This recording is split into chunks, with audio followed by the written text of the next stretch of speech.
Welcome to Taste of Revenge. If you're into cold revenge and dark justice, hit that subscribe and like button. This story will haunt you. My name is Bianca Caldwell, and what you're about to hear is the story of how my husband Gregory tried to shatter everything I built, and how I made sure he paid for it. Sit back and let me tell you my story and how I got revenge. It all started on a warm spring afternoon, the kind of day that felt like a reward after a long winter. The flowers were blooming, the sun was high, and our daughter Amelia had just graduated with honors from college. That moment was supposed to be about her hard work, her future, her celebration. But Gregory, he had other plans.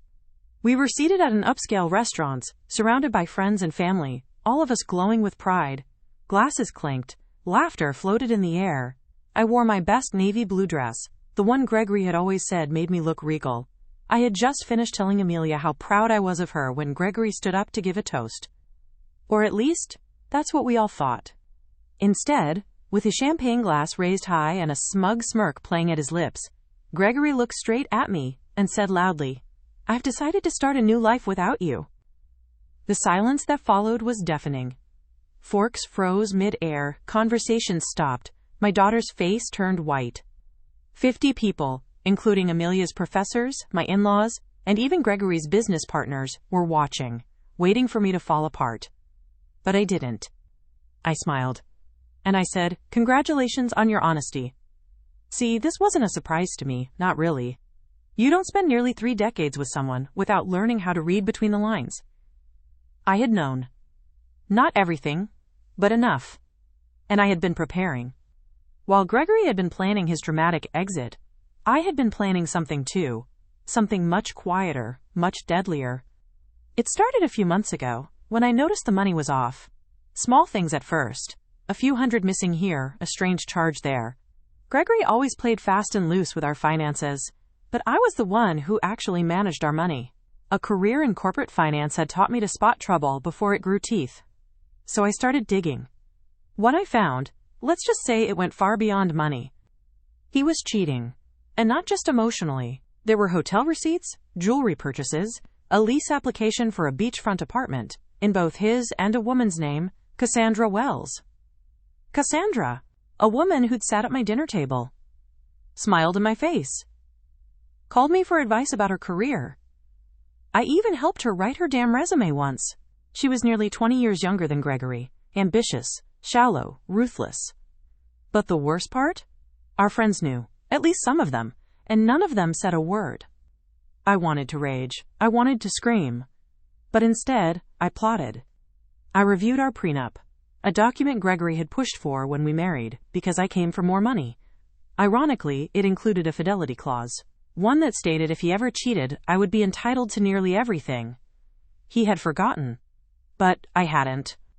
So while he was busy booking his romantic little getaway, I was talking to lawyers. Quietly. Discreetly. I hired a forensic accountant. I pulled every transaction, every transfer, every hidden account. I documented it all. And I waited. Graduation day was the perfect stage. Gregory thought he was going to humiliate me in front of everyone. He wanted to look powerful, free. But I had a better ending in mind. So when Gregory stood up and made his announcement, expecting me to break down, maybe cry, maybe scream, maybe run out humiliated, I did none of it. Instead, I reached into my purse and pulled out a sealed, cream-colored envelope. I placed it gently beside his plate and leaned in slightly. "What's this?" he asked, his grin faltering. "Something for you to read later," I said, keeping my voice even. Then I turned to Amelia. My heart broke a little when I saw the confusion and hurt on her face. She had no idea what was happening, and she didn't deserve this chaos. I kissed her cheek. "I'm so proud of you, sweetheart. This day is still about you." And then I stood, smoothed my dress, looked around the table at 50 stunned faces, and said, "Please enjoy your meal. I wish you all a lovely afternoon." And I walked out. I didn't run. I didn't hide my face. I walked out of that restaurant with the kind of calm that only comes from knowing the game is already over, and you've won. As soon as the heavy door shut behind me, the Augusta heat wrapped around me like a rebirth. For the first time in years, I breathed without effort. And then I heard the door slam behind me. "Bianca, What the hell is this? What have you done? Gregory's voice followed me, shaky, climbing into a pitch I hadn't heard since his startup flopped years ago. I didn't respond. I just kept walking to my car. Because that envelope? That was the beginning. Inside it were the official divorce papers, signed and dated, and a full breakdown of every dollar he thought he'd hidden. Screenshots, wire transfers, receipts, even a printout of text messages he thought he'd deleted. He'd always underestimated me, thought because I smiled and nodded and played the perfect wife, that I was weak, that I didn't know how to fight. He was wrong. That evening, I didn't go back to the house we shared. I went to my sister-in-law Diana's place. She and I had always been close. What Gregory didn't know was that Diana had caught him and Cassandra together during the holidays, and unlike the rest of our so-called friends, she had told me. I remember her voice, trembling with anger. "He's lying to your face, Bianca. He told me he'd end it. He didn't. I saw them again." That's when I knew. I had to stop being the woman who waited for things to get better. Back at Diana's, she greeted me with a hug and a bottle of wine already open. "I saw Amelia's face," she said as we sat down in her sunroom. "Bianca, I'm so sorry." "He wanted to humiliate me," I said, but I flipped the script. I told her everything, the evidence, the lawyers, the prenup, the financial traps I'd already sprung. Diana laughed, half in disbelief, half in admiration. "He never saw it coming." "No," I said, raising my glass. "He didn't." We clinked glasses. And somewhere, in that quiet moment, I realized I wasn't just getting revenge. I was getting free. 3 hours later, Gregory showed up at the house. He slammed the door open like he still owned the place. "What is the meaning of this?" he barked, waving the envelope like it was a bomb. "You served me with divorce papers today? Of all days?" I didn't even flinch. "I thought it aligned nicely with your plans." "You had no right." "I had every right," I cut in. "Just like you had every right to choose Cassandra." He sneered. "The prenup expired years ago. You'll get nothing." I smiled. "Actually, no. Section 12 specifically states the fidelity clause remains active for the full duration of the marriage." He blinked. "You're lying." "No," I said calmly. "But you might want to ask your lawyer, the one you apparently didn't bother to hire before trying to nuke your marriage." He stood there, stunned, and finally dropped into the nearest chair. "You can't do this." "I already did." Gregory looked like a man watching a house burn down, only realizing too late that he was the one who lit the match. His face shifted through disbelief, rage, and finally something that looked almost like fear. "You were always so quiet," he muttered. "I didn't think you had it in you." I tilted my head. "That's the thing about quiet women, Gregory. We listen, we learn, and when we strike, we don't miss." Diana stood behind me, arms crossed. "You should go." He looked at her, then back at me. "You're going to regret this." I smiled. "Maybe, but you're going to regret it more." He didn't say another word, just stood up, stiffly, and walked out the door. The slam of it echoing through the house like a final sentence. I exhaled, deeply. It was over. At least, the pretending was.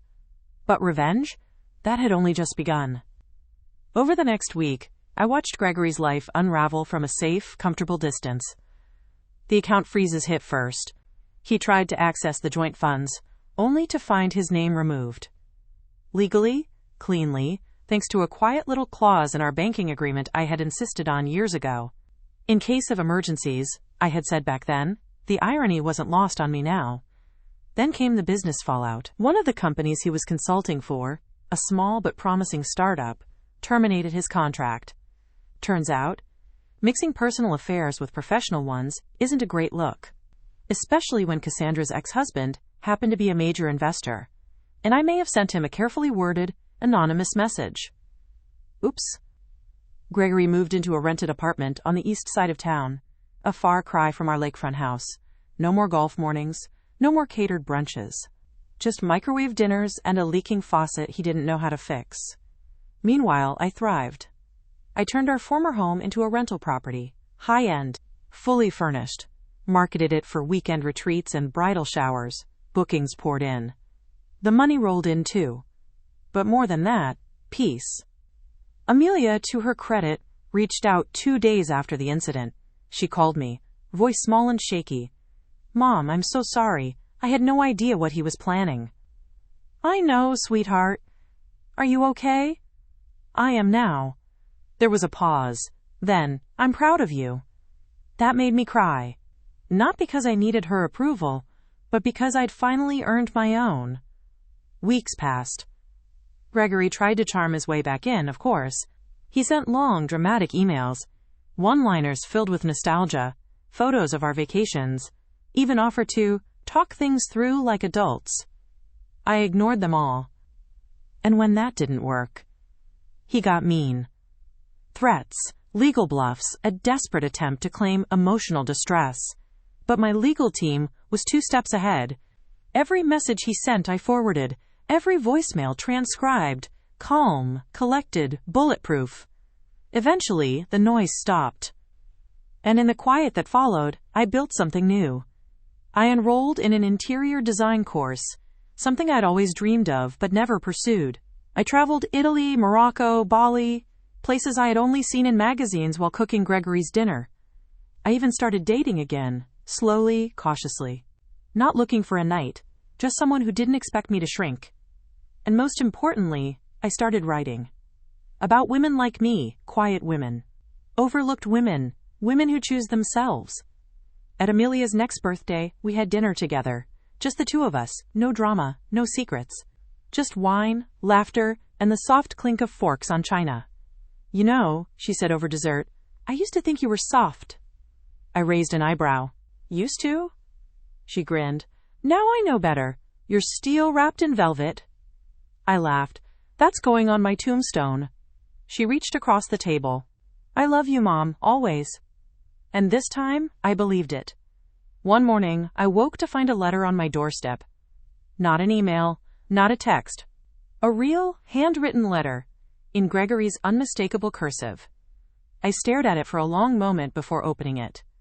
My hands didn't shake. My pulse didn't rise. It began like an apology, but ended like a plea. He wrote about the years we'd spent together, the good times, the mistakes, the regret. And then, the final paragraph? "I was wrong about everything, about you, about us. If there's even the smallest part of you that misses what we had, I'm here. I'll wait." I folded the letter once, then again. Then I lit a match and watched it burn in the kitchen sink. Some things deserve fire, not forgiveness. In the months that followed, people in town started treating me differently. The woman at the market began setting aside the best pears for me. Librarians saved new releases she thought I might like. Even the old pastor, the one who had always smiled a little too tightly at my modern ways, asked me to speak at the women's luncheon. "Something about resilience," he said. I told my story, not the juicy parts, just the truth, the transformation, the reclamation. When I was done, there was silence. Then applause. A woman in the second row stood up. "I left my husband 2 years ago," she said, voice shaking. "You just made me feel like I didn't survive that. I conquered it." Another woman added, "You're not just telling a story, you're giving people permission." That night I stayed up late at my desk and wrote, "Revenge doesn't always come with a bang. Sometimes it looks like peace, like a house you choose to live in alone, like the quiet hum of your own decisions." It wasn't about Gregory anymore, not really. It was about me. And about all the women like me. One sunny afternoon, I walked into the old bookstore downtown. I hadn't been in years. The smell of aged pages and quiet dreams filled the air. I wandered the aisles, running my fingers along the spines, until a voice behind me said, "Elaine?" I turned. It was Mark Nolan, an old friend, widowed, like me. We'd exchanged Christmas cards for years but hadn't spoken in person since his wife passed. He smiled, a little awkward. "Didn't expect to see you here." "Didn't expect to be here," I said, smiling back. We ended up getting coffee. Then dinner. Then more dinners. We didn't rush. We didn't label. He didn't try to fix me or figure me out. He just sat beside me, listened, laughed, and sometimes, in the quiet, just held my hand. It was enough. Amelia's wedding was rescheduled. New venue, new vibe, smaller guest list. She asked if I'd come. I said yes. Not because she begged, but because I forgave. The ceremony was beautiful, simple, honest. She wore my pearl hair comb. And when she hugged me afterward, she whispered, "Thank you for showing me what strong really looks like." I held her tightly. Just don't forget it. Years passed. The house changed, I changed, the world did too. But I never went back to being who I was before. Because revenge, real revenge, isn't just about evening the score. It's about rewriting the story. And in mine, I didn't just survive heartbreak. I turned it into power. I turned silence into a voice. And I made sure the last word was mine. It was a rainy Wednesday when Gregory showed up at my office. Not a call, not a warning.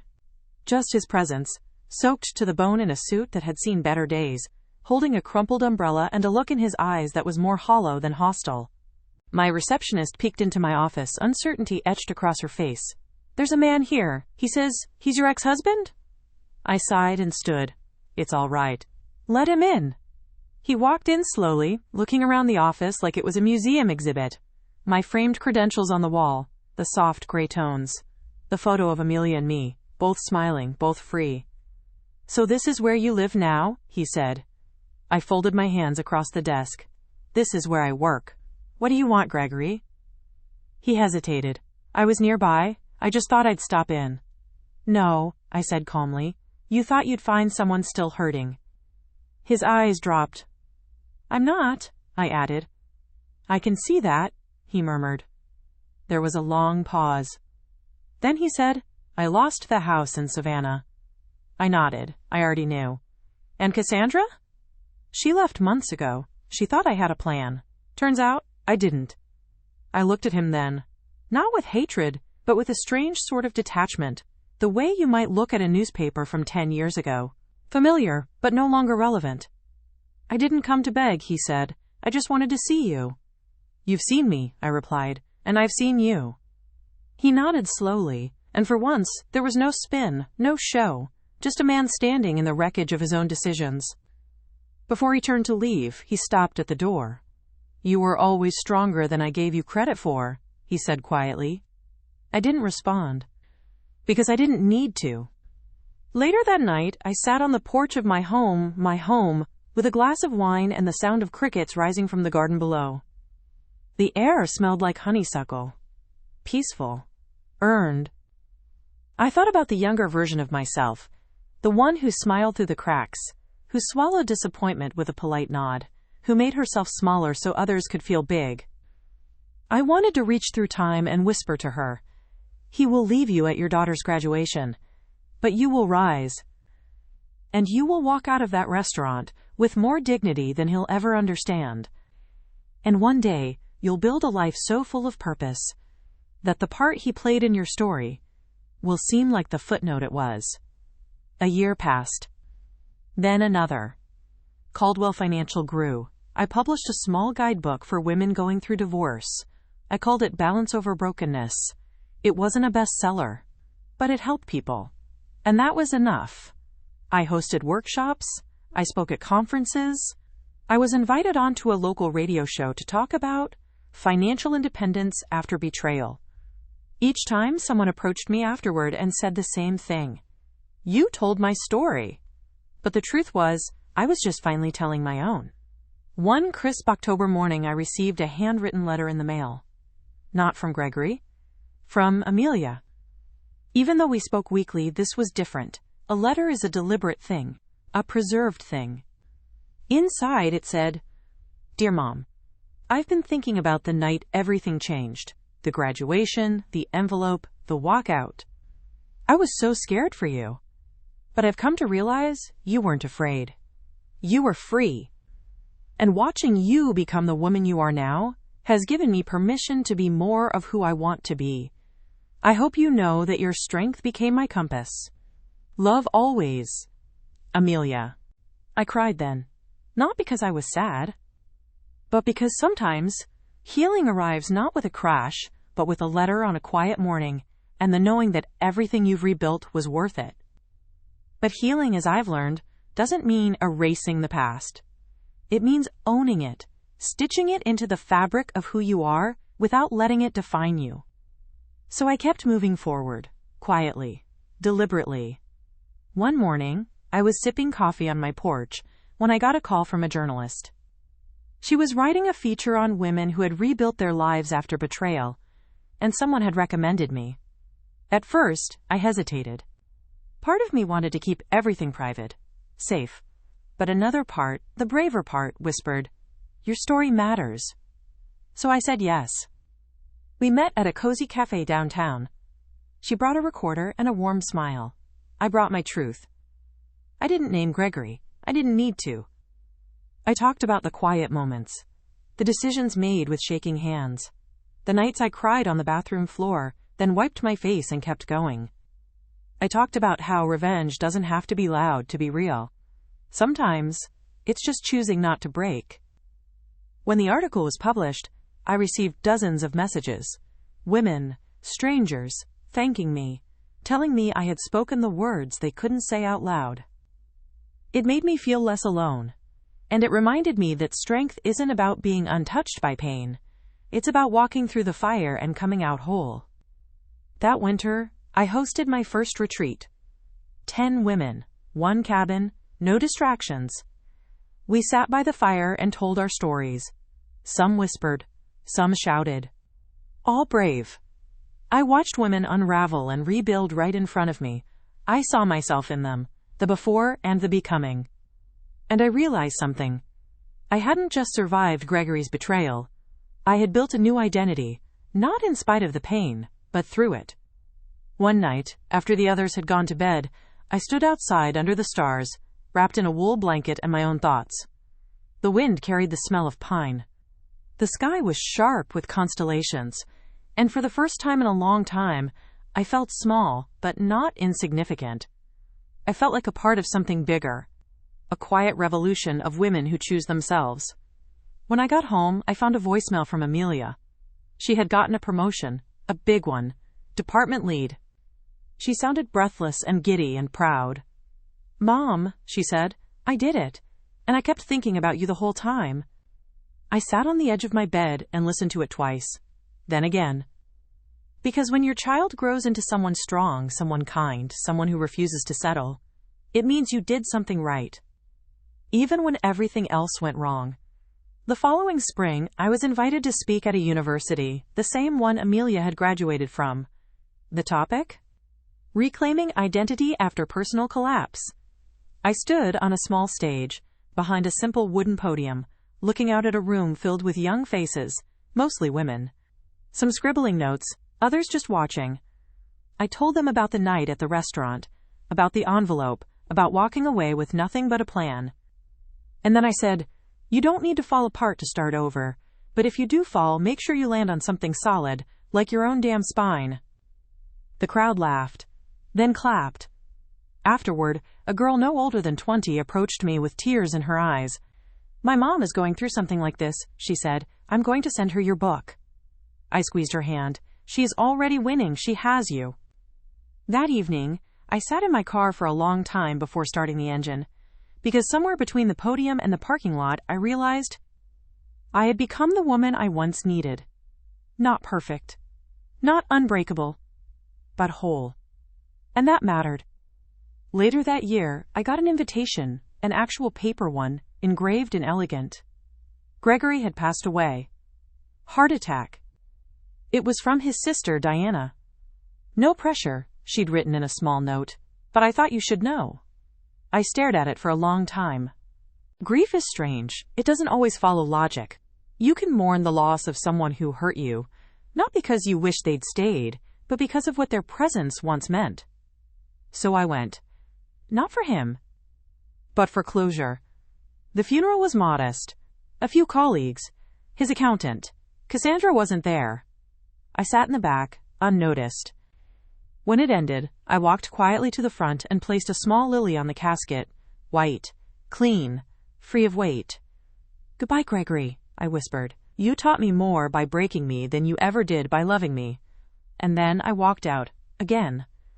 But this time, there was no pain, only peace. A few weeks later, I received an email from an editor at a mid-sized publishing house. She had read Balance Over Brokenness. She loved it. She wanted more.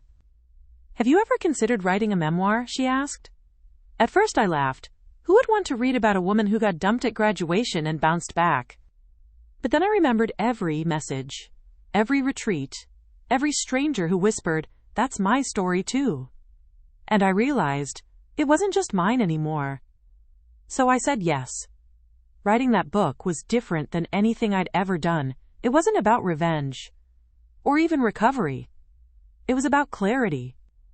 I wrote about the mornings I couldn't get out of bed, the way loneliness sometimes curled around my legs like a cat, refusing to leave. The guilt, the shame, the strange freedom of starting over when you thought your best years were already spent. I called it the last word. And it became something I never expected, a quiet hit. Not viral, not sensational, just passed hand to hand like a secret women were finally ready to share. Book clubs, podcasts, speaking events. My voice, the one I used to silence, now carried across rooms, into earbuds, across oceans.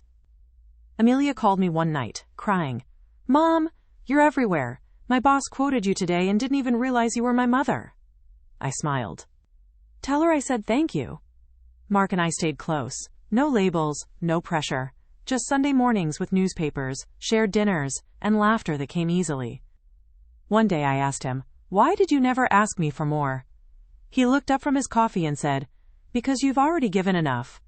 I'm just glad to witness the rest." And I believed him. Then came the award. A local women's organization, the same one that once raised eyebrows at my divorce, was honoring me as Woman of the Year. I almost declined. But Amelia said, "You didn't fight to hide. You fought to be seen. Don't disappear now." So I wore a crimson dress, spoke clearly into the microphone, and accepted an award not for being perfect, but for being relentless. For choosing peace over permission, truth over tolerance, and power over pity. When I stepped off the stage, the applause followed me all the way home. A few days after the award ceremony, I received a message request on social media. The name was unfamiliar at first, Rachel Dunham. But when I opened the message, everything came rushing back. "Hi, Bianca. You probably don't remember me, but I was one of your interns back when you worked at Halden and Park.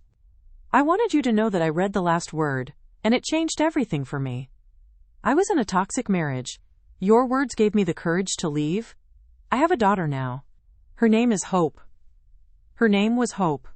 I sat there with my hand over my mouth, tears rolling down my cheeks, not out of sadness, but something deeper. Something whole.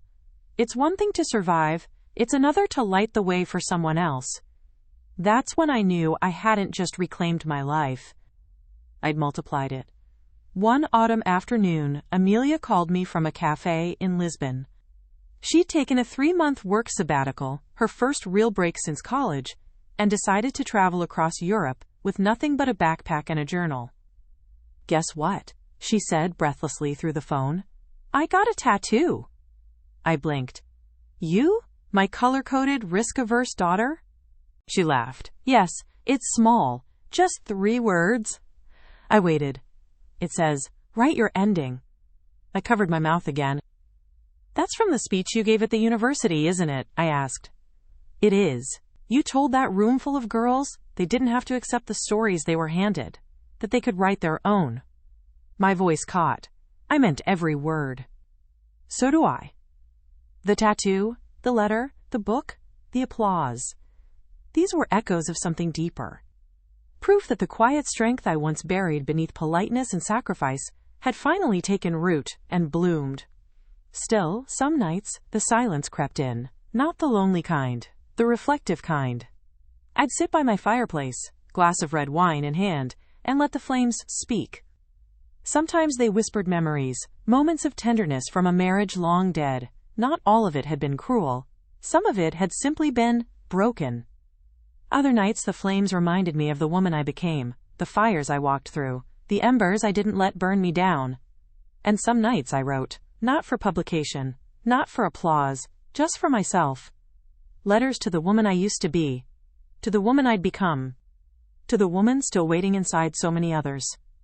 One letter read, Dear Bianca, you thought the world would end if he left. But it began. You thought silence meant weakness.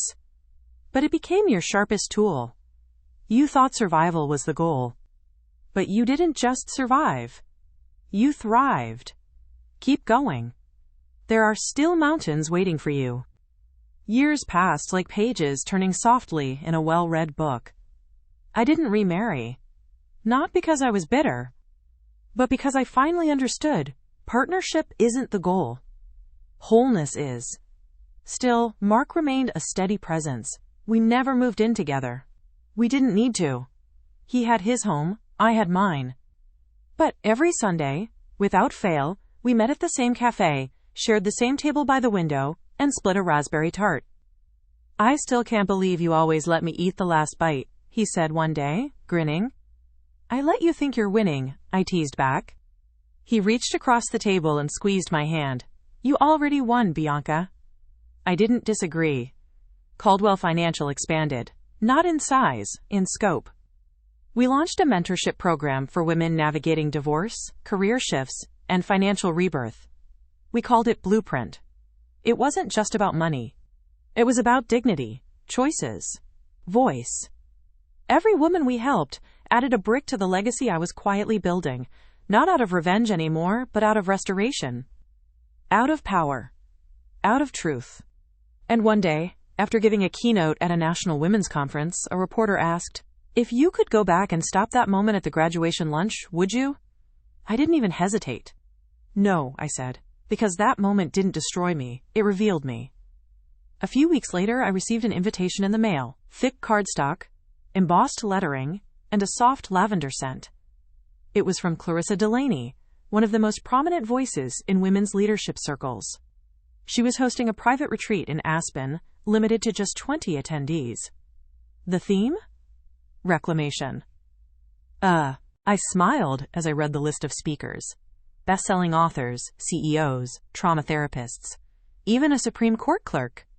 And then, at the bottom, in gold lettering, closing speaker, Bianca Caldwell, the beauty of the after. For a moment, I just stared at it. My name, that title. I thought back to the woman who once stood silent beside a cheating husband, hoping things would return to normal. And I whispered aloud, look at you now. The retreat was surreal. Snow-capped peaks, firelit circles, women from every walk of life, farmers, engineers, survivors, warriors. On the final night, I stood in front of them, hands calm, voice steady, and said, I'm not here to tell you how to avoid being broken. I'm here to tell you that being broken doesn't mean you're done. Sometimes, it means you're being remade. The room was still, eyes wide, some teary. Some burning with something deeper. Resolve. I ended with a line I hadn't planned. It rose from somewhere beneath years of silence. Your story isn't over just because someone else dropped the pen. There was no standing ovation. Just a quiet ripple of knowing. And that was enough. After Aspen, I began getting invitations from places I'd never imagined. Law schools, financial firms, even a correctional facility for women. Everywhere I went, I carried the same message. Your silence is not your weakness. It's your starting point. One evening, I spoke at a small-town library. The room smelled of old carpet and lemon cleaner. My microphone buzzed intermittently. But the women who showed up, they were electric. One wore a neck brace from a recent car accident. One held her baby on her lap. One showed me a notebook filled with every quote I'd ever published online. And afterward, when they lined up to speak to me, one by one, it hit me. This wasn't about revenge anymore. It hadn't been for a long time. This was about liberation. About becoming. About legacy. On the 10th anniversary of the graduation day, the day everything unraveled and then rewrote itself, Amelia surprised me with a weekend getaway. Just the two of us. A quiet coastal cottage with no Wi-Fi, no distractions, and the sound of waves outside our window. Over breakfast, she poured us coffee and slid a small leather journal across the table. What's this? I asked. It's yours. I compiled every speech, every article, every quote, everything you've shared since that day. I opened it, my words stitched together with hers. her reflections, her memories. "You're the reason I lead the way I do," she said. "You showed me that power doesn't have to shout. It can whisper, it can build, it can walk away, and still win." I held the journal against my chest. "Thank you," I said, "for seeing me." She shook her head gently. "You made it impossible not to." That night, under a sky full of stars, and the scent of salt in the air, I sat alone on the deck and whispered a quiet thank you to the woman I used to be. For surviving. For waiting. For not giving up, even when she didn't know what came next. Because what came next was me. A few months later, I found myself back in Savannah for a business event. Not for nostalgia, not to revisit ghosts, but because I had been invited as a keynote speaker on financial empowerment. The irony wasn't lost on me. As I stepped into the marble lobby of the old hotel where Gregory and I once attended galas, I paused for a moment, not to mourn, but to measure the distance I had traveled. 10 years ago, I would have walked 2 steps behind him. Now, I walked alone, but taller. The conference room was filled with suits and smiles, some familiar, some new. A few faces blinked twice when they saw me at the podium. Surprised, perhaps, that I was no longer just Gregory Caldwell's wife. I began my speech with a simple line. I used to manage someone else's empire, until I realized I could build my own. The crowd leaned in. That's the thing about truth. When it's finally spoken by someone who once stayed silent, it cuts deeper than any scandal or secret ever could. After the applause, a woman approached me. Her name was Lorna. Late 40s, smart eyes, shaky voice. "I'm going through something similar," she said. "But I don't have your courage." I placed a hand on her arm. "You don't need courage all at once," I said. "You just need the first step. The rest comes when you realize you were never meant to live in someone else's shadow." She nodded, tears brimming. "Thank you, for making me believe I can get out." "You already have," I whispered. "You just haven't walked away yet." That night, back in my hotel room, I poured myself a glass of wine and opened my laptop. My inbox was overflowing, not with spam or tasks, but with letters. Dozens. Hundreds. From women, from daughters, from strangers who had heard me speak, read my articles, or followed my journey in silence. One stood out. "You don't know me, but I know you. I was you. And because of you, I finally walked out with my baby, and nothing but a backpack. That was 6 months ago. We're safe now. We're laughing again. I didn't think I'd survive it. But then I read your words. You are not a footnote. So I decided to become a chapter." I closed my eyes and let the weight of that settle. All the tears, all the hurt, all the nights I sat in silence, wondering if it had all been worth it. It had. Because somewhere, someone was laughing again. And maybe, just maybe, that's what real revenge looks like. Not the fall of the one who broke you, but the rise of the ones who saw you rise and decided they could too. The following spring, I hosted my own retreat. Not Aspen. Not some glossy magazine event. Just a quiet, 3-day gathering on the lakefront property I'd bought with the first major profit from Caldwell Financial. We called it the Second Sunrise. It wasn't about revenge. It wasn't even about starting over. It was about owning your aftermath. 20 women came. We laughed, we cried, we built fires and buried old love letters and planted lavender in the soil as a promise to ourselves. And on the final night, we wrote our own vows. Not to anyone else. To ourselves. Mine said, "I vow to never again water dead things. I vow to never shrink in rooms I've earned a seat in. I vow to never confuse silence with submission. And I vow, above all, to remember that my story didn't break me. It built me." And when I read it aloud, 20 women lit 20 candles.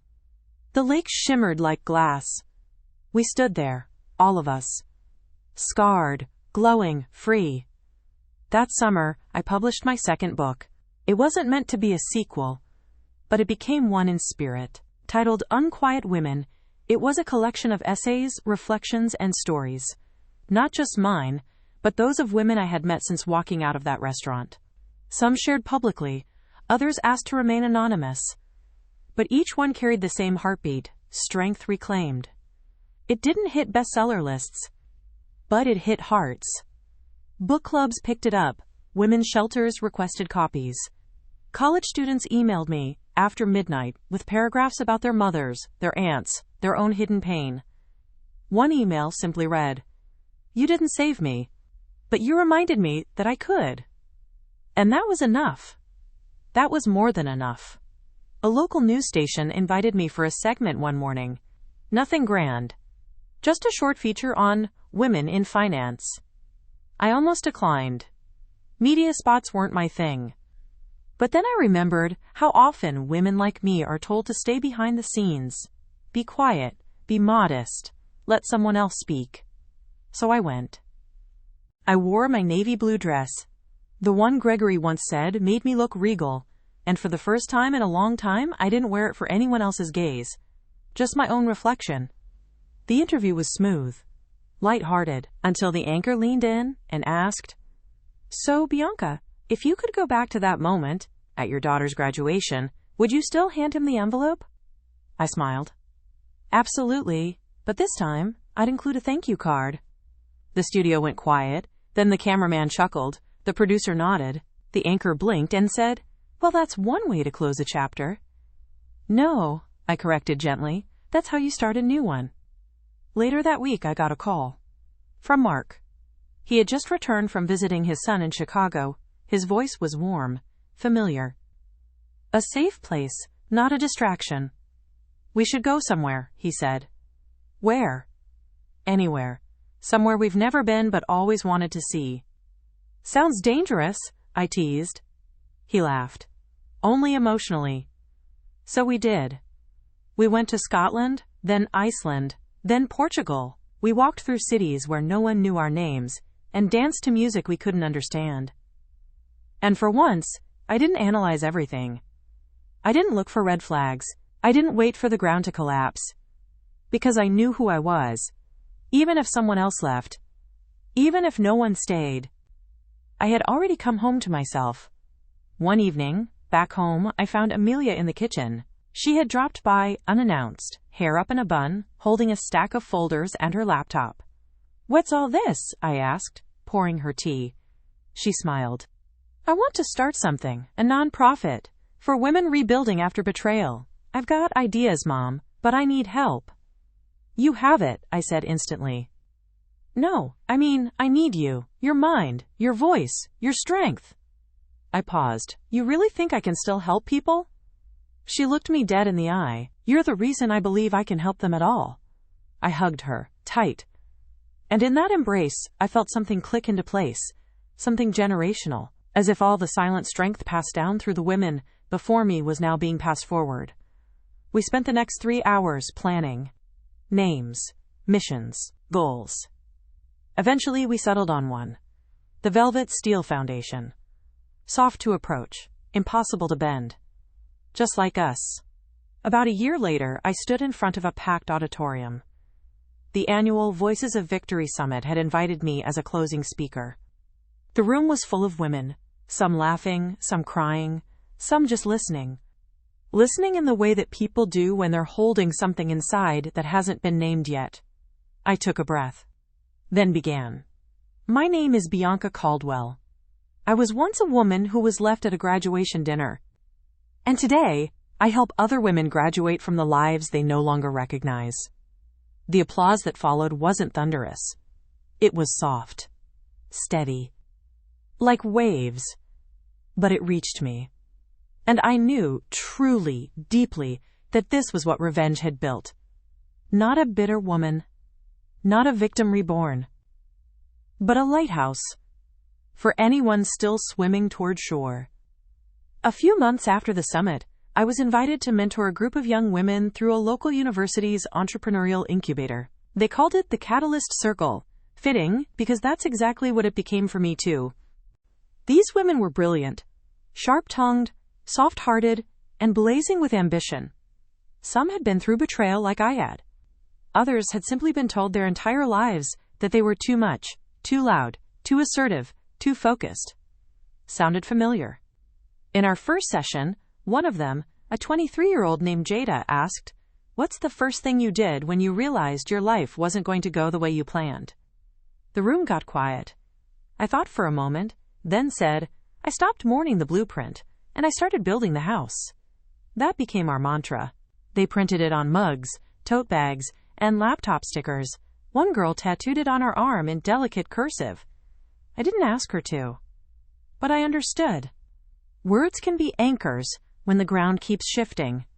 During this time, I kept receiving emails from Gregory. He had gone silent for nearly a year after his unexpected visit to my office. But something in him must have cracked open again. The emails weren't bitter or begging. They were reflective, almost like letters to himself that he accidentally sent to me. One stood out. "I used to think love was about possession. You showed me it's about presence. I'm sorry I learned that too late." I didn't reply, but I didn't delete it either. Not out of sentiment, out of closure. Sometimes, keeping the evidence reminds you just how far you've come. Amelia and I officially launched the Velvet Steel Foundation 6 months later. We hosted monthly workshops, virtual support groups, and even partnered with legal advisors to provide women with affordable consultations. Our first year, we helped 79 women leave toxic homes, restart their lives, or simply find their footing. 79. Not a flashy number. But every one of them had a name. A story. A beginning. Some of them wrote us letters. One wrote, "When I walked out of my own graduation dinner, I didn't have an envelope like you did, but I had your story in my phone, and that gave me enough courage to start." Another said, "Thank you for making revenge about healing instead of hate." That one made me pause. Because she was right. What I had done, what I was still doing, wasn't about hurting Gregory anymore. That ship had long sailed. It was about restoring what he had tried to break. Not just in me, but in women like me. And even in women nothing like me, because pain speaks many languages, but healing hums in the same key. One evening, while cleaning out the attic, I found an old box filled with mementos from my early marriage. Photos, anniversary cards, a dried bouquet from our honeymoon in Charleston. At first, I considered throwing it all away. But then I realized, this wasn't evidence of failure. It was evidence of evolution. I placed the box on a lower shelf and labeled it Who I Was and Who I Outgrew. We hosted our first annual Velvet Steel retreat the following spring. It was held on a quiet property in the hills of North Carolina. Women in cabins, long talks under the stars, yoga in the mornings, laughter around bonfires at night. On the final night, we gathered around the fire pit. Each woman was given a match and a small piece of parchment paper. On it, she was to write what she was letting go of. Some scribbled names, others wrote fears, lies, or titles they'd been shackled to. When it was my turn, I wrote 2 words. His shadow. I struck the match, watched the flame curl the paper's edges, and let it go. Not with anger, not with vengeance, but with peace. And when the last ember died, I felt something I hadn't known I was still waiting for. Lightness. Not the absence of pain, but the absence of weight. A few weeks after the retreat, I received a call from an unfamiliar number. "Is this Bianca Caldwell?" a soft professional voice asked. "Yes, speaking." "My name is Marlene. I work for Grace & Gavel, the publishing imprint. One of our senior editors attended your luncheon talk in Savannah. She's a bit obsessed with your story. She thinks there's a book in it." I froze. "A book?" She continued, "We were wondering if you'd consider writing a memoir. Nothing flashy, just the truth. From the graduation dinner to the foundation, a voice for women who've had theirs stolen." I didn't answer right away. I think part of me feared that putting it all on paper would make it too real again, that I'd have to relive every crack, every flame. But then I thought about the retreat fire, about burning his shadow, and I said, "Yes, let's talk." The writing wasn't easy. Some days I stared at a blank page for hours. Other days, the words spilled out so fast I barely kept up. Pain has a rhythm, and when you stop resisting it, it sings. I wrote about the guilt I didn't realize I carried, not for leaving Gregory, but for staying so long that I forgot who I was. I wrote about the shame of being betrayed publicly, and the strange grace that bloomed afterward, like flowers through asphalt. I wrote about the women who helped me rise: Diana, Amelia, the strangers who became sisters through shared scars. And I wrote about Mark. Not as a savior, but as a mirror. One that never distorted me, never dimmed me, just reflected back who I truly was. When I submitted the manuscript, I expected months of silence. Instead, I got an email the very next week. "We're in love with this. It's going to help so many people." The title came easily. Velvet Steel. Just like they used to call me. The book launched quietly. No press tour. No flashy signings. Just shelves and stories and word of mouth. It found its way into courtrooms, waiting rooms, and bedside tables. Letters poured in, not from fans but from women clawing their way back to themselves. One said, "I left the courthouse with nothing but this book in my purse. Now I own a bakery. Thank you for showing me that destruction isn't the end, it's the foundation." Another wrote, "He said I was crazy for wanting more. Your story reminded me I'm not crazy, I'm just done pretending crumbs are enough." Amelia called me the night Velvet Steel hit a local bestseller list. "You did it," she whispered. "You really did it." "No," I said. "We did." One foggy Sunday morning, I walked the river trail behind my home. The air was thick, with the scent of pine and damp soil. A woman was sitting alone on a bench, crying quietly. She looked up when I passed. "Sorry," she said, dabbing at her eyes. "It's been a long week." I nodded gently. "Do you want company?" She hesitated, then gestured to the empty space beside her. I sat. For a while we didn't talk. Then she said, "He left me. After 21 years. Said he needed to find himself." I didn't say, "He's a fool," or "You deserve better," or "Time heals." I just said, "I know." And that was enough. Sometimes healing isn't a grand speech. Sometimes it's a quiet woman on a bench who's been through the storm and still chooses to sit with you in the rain. The following spring, I was invited to deliver a keynote speech at a conference called Women Who Rise.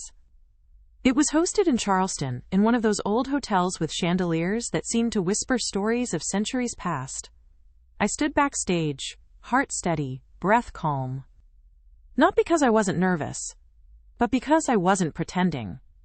When I took the stage, I didn't begin with a quote, or a joke, or even a greeting. I began with a sentence that had rewritten my life. "He left me at our daughter's graduation."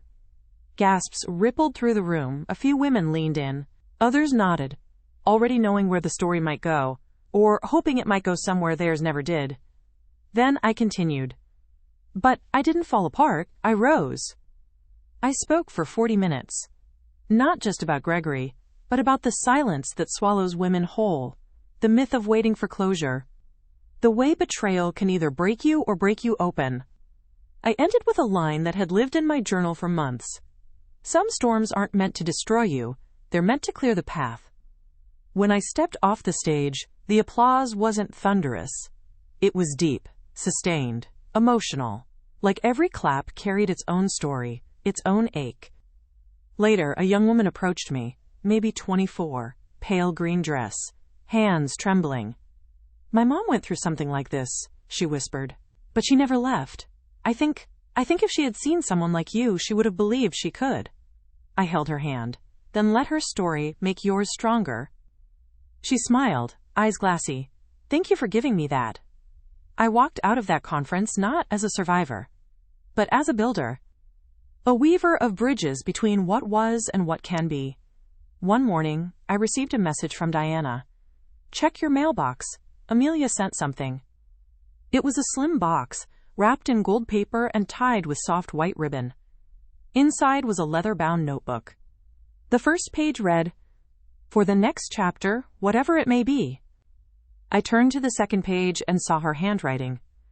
"Mom, I've been offered a job in Paris. It's a 2-year position." I almost said no. Because I didn't want to be far from you. But then I thought about the version of you who walked out of that restaurant, head high, heels steady, soul unshaken. And I realized I want to become that version of myself too. You taught me that roots can still grow in foreign soil. I love you, always. Amelia. I pressed the letter to my chest and exhaled. She was flying. And for the first time in forever, I wasn't afraid of being alone. Because solitude, I had learned, was not the absence of love. It was the return to self. Mark and I still saw each other. Not every day, not in any rush. We had our own rhythms. One evening, sitting on my porch with coffee and a storm in the distance, he asked gently, "Do you ever think about marriage again?" I smiled. "I think about mornings with someone who makes the silence feel safe." He nodded. "That's enough for me." And that was the answer. Near my 63rd birthday, I stood in front of a mirror wearing a gown I hadn't touched in over a decade. Navy blue, classic cut, the one I wore to Amelia's graduation. The one I wore the day everything changed. It still fit. Not just my body, but my story. I wasn't the same woman who once wore it. But I honored her. She was the spark. And I had become the flame. That summer, I took a solo trip to the Amalfi Coast. Not for a retreat, not to find myself, but to celebrate the woman I had become. I stayed in a small cliffside inn, where the windows opened to crashing waves and the scent of lemons filled the air. I brought only one book and left my laptop at home. My only goal was to wake up slow, drink espresso on the terrace, and breathe. One morning, while walking through a local market, a woman brushed past me and paused. "You have that look," she said in accented English, "like someone who's made peace with herself." I didn't answer right away. Instead, I smiled. Because I had. That night, I sat by the water and opened the notebook Amelia had given me. The pages were still mostly blank, except for the inscription. I ran my fingers over the leather cover, then began to write. To the woman I used to be, I forgive you. For staying too long. For shrinking too often. For giving away pieces of yourself, hoping someone would finally see your worth. You didn't fail. You were learning. And now? You've become the kind of woman who walks away from fire and builds warmth elsewhere. As I wrote, a soft breeze lifted the corner of the page. Somewhere far off, church bells rang. And just like that, I knew the story was done. Not ended. Just complete. When I returned home, I found a package waiting at my door. No return address. Inside was a simple, silver frame. Inside the frame, a photo. Me and Amelia, taken years ago, before the fracture. We were standing in front of the ocean, laughing, our hair whipped by wind. Behind the frame was a small card. All it said was, "Thank you for not becoming bitter, you became better. And because of that, so did I." No signature. But I didn't need one. I placed the photo on my mantle, next to my design books, my journal, my second passport. The symbols of a life that had expanded, not contracted. Of a woman who had learned that revenge wasn't about destruction. It was about resurrection. And in my story, the ashes weren't the end. They were just the beginning. If that hit you deep, imagine what's coming next. Subscribe, like, and welcome to Taste of Revenge.